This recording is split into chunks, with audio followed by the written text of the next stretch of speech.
Go.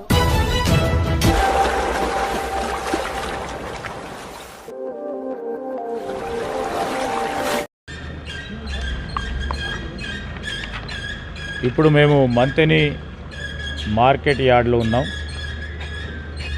ఇక్కడున్న స్టాక్ని మా రైతు సోదరులు తీసుకొచ్చిన ధాన్య సేకరణకు సంబంధించి సమీక్ష చేయడానికి వచ్చాం. ఈ సందర్భంలో ఇక్కడున్న మా మార్కెట్ కమిటీ చైర్మన్ గారు, డైరెక్టర్సు, రైతు సోదరులందరితో కూడా మాట్లాడటం జరిగింది. రైతులు తీసుకొచ్చిన ధాన్యాన్ని వెనువెంటనే ఇక్కడున్న రైతు సోదరులందరూ కూడా మరి రైతుల పక్షాన ఇక్కడున్న చైర్మన్ గారు, అధికారులు అందరూ కూడా రైస్ మిల్లర్లకు పంపించడం జరిగింది. ఇప్పుడే మీరే చూస్తూ ఉన్నారు, ఒక ప్రక్కన లారీకి సంబంధించి లోడ్ చేస్తూ ఉన్నారు మా అమాలి సోదరులు. ఇంకో ప్రక్కన ఖాళీ ఉన్నది ఈ మొత్తం గోదాంకి సంబంధించిన అంశం విషయంలో కూడా అంటే స్పష్టంగా కనబడతా ఉంది ఏ విధంగా కొంతమంది దీని పరంగా రాజకీయం చేస్తూ ఉన్నారు. అందరు రైతులు ఒకసారి మార్కెట్ యార్డ్లో తీసుకొచ్చినప్పుడు లాజిస్టిక్స్ పరంగా కొన్ని ఇబ్బందులు ఉంటాయి. ఆ ఇబ్బందులను ఎదుర్కోవాల్సి వస్తుంది మా ప్రభుత్వం. దాన్ని ఛాలెంజ్గా తీసుకొని ఈరోజు రైస్ మిల్లర్లతో మాట్లాడి, మరి అమాలి సోదరులతో మాట్లాడి, ట్రాన్స్పోర్టుకు సంబంధించిన అధికారులతో మాట్లాడి వెంటనే చర్యలు తీసుకున్నాం కనుక ఈరోజు ఇబ్బంది లేకుండా, రైతు సోదరులకు ఇబ్బంది లేకుండా చూసే కార్యక్రమం చేసినాం. కొన్ని సందర్భాల్లో ఒక్కరోజు 2 రోజులు రైస్ మిల్లర్లకు సంబంధించి అక్కడ వారికి స్టాక్స్ పెట్టుకోవడానికి స్థలం లేనప్పుడు, లారీలు ఆగినప్పుడు కొద్దిగా ఒకరోజు ఇబ్బంది అయితే, 2 రోజులు ఇబ్బంది అయితే ఆ ఇబ్బందిని కూడా దృష్టిలో పెట్టుకొని ఎప్పుడైనా రైతుకు అన్యాయం జరుగుతుందని ప్రభుత్వం తలుస్తే అన్యాయం జరగకూడదని వెనువెంటనే చర్యలు తీసుకొని ప్రభుత్వం వారికి అండగా నిలబడే కార్యక్రమం. అకాల వర్షాలు పడ్డాయి. ప్రకృతి వైపరీత్యం మనకు తెలిసి రాదు. సడన్గా వర్షాలు పడతా ఉన్న సందర్భం ప్రభుత్వానికి మేము అకాల వర్షాలు పడుతున్నాయి, వస్తున్నామని చెప్పైతే ఆ వానదేవత మనకు చెప్పిరారు, కానీ వాళ్ళకి చెప్తారేమో తెలియదు. ఈరోజు అకాల వర్షం పడితే రైతుకు అన్యాయం జరగకూడదు అంటే, ఎందుకంటే రైతు సోదరులకు తెలియదు ఎప్పుడు పడుతుందో వర్షం అని. తడిసిన ధాన్యం మొలికెత్తిన ధాన్యం కూడా తీసుకుంటామని ముఖ్యమంత్రి గారు, ఉత్తమ్ కుమార్ రెడ్డి గారు ఇద్దరు స్పష్టంగా చెప్పడం జరిగింది. ఎవరికి అన్యాయం చేయకుండా చూస్తాం, జరగకుండా చూస్తాం. తడిసిన ధాన్యాన్ని అంతా కూడా తీసుకుంటాం, కనీస మద్దతు ధరతో తీసుకుంటామని స్పష్టంగా రైతు సోదరులకు ధైర్యాన్ని చెప్పి ఆందోళన పడొద్దని చెప్పిండ్రు.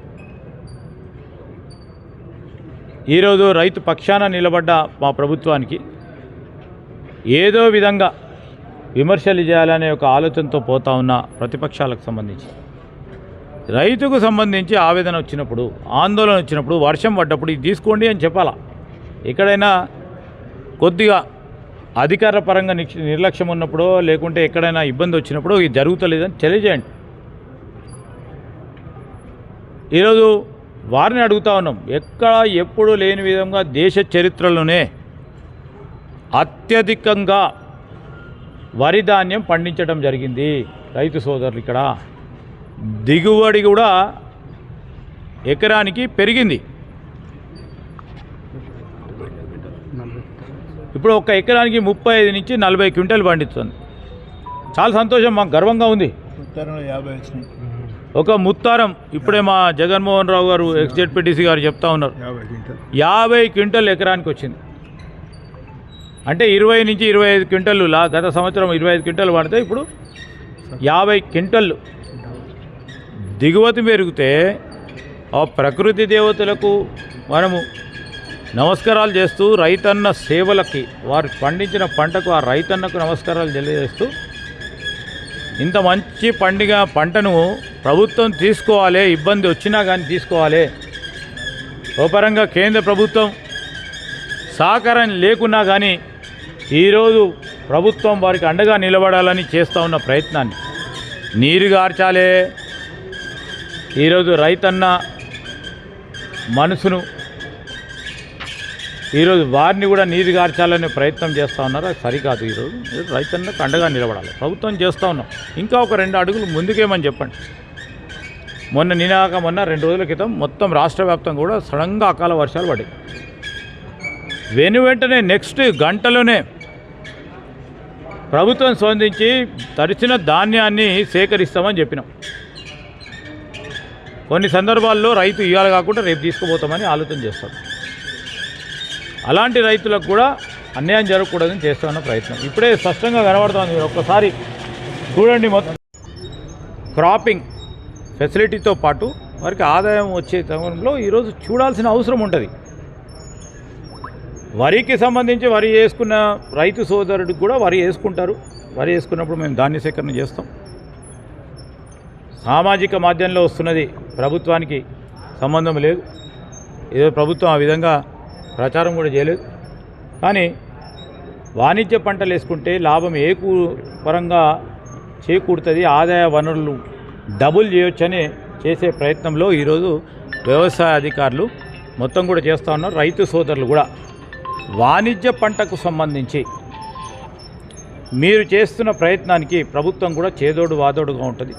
దానికి తోడు వారి దగ్గర సేకరణకు విషయంలో కూడా చేదోడు వాదోడుగా ఉండి రాబోయే కాలంలో ఈరోజు మొక్క పెరుగుతూ ఉంది, మొక్కజొన్నకు సంబంధించిన పంట పెరుగుతూ ఉంది అని మీరు చెప్తా ఉన్నారు.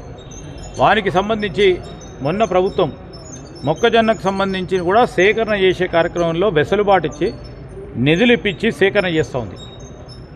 సో వాణిజ్య పంటకు సంబంధించి రైతు సోదరుడికి ఆదాయం డబుల్ చేయాలని చేస్తూ ఉన్న ఆలోచనని ఒక ప్రక్కన ముఖ్యమంత్రి గారు, వ్యవసాయ శాఖ మంత్రి గారు ప్రత్యేక సంకల్పంతో ఒక కార్యక్రమాన్ని మొదలుపెట్టారు.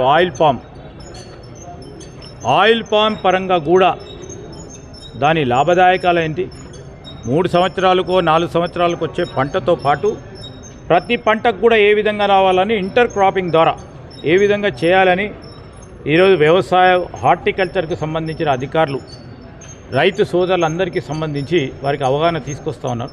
రైతు సోదరులు ముందుకు వస్తే పూర్తి స్థాయిలో సహకారం ఇస్తాం.